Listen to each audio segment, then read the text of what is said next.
24/7 hands-on video solutions for art activities. We are an EdTech textbook publishers.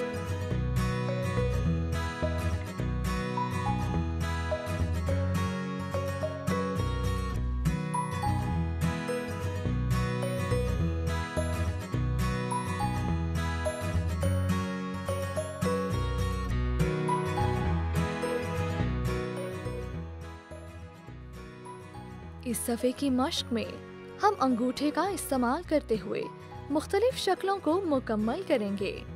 सबसे पहले water colour के मुख्तलिफ रंगों को एक जगह अपने सामने इकट्ठा करें। फिर अपने अंगूठे से वाटर कलर लगाकर दिखाए गए तरीके से रंग को सफ़े पर चिस्पा करेंगे और कोशिश करेंगे कि आपका अंगूठा नुक्तों वाली लाइनों से बाहर ना जाए।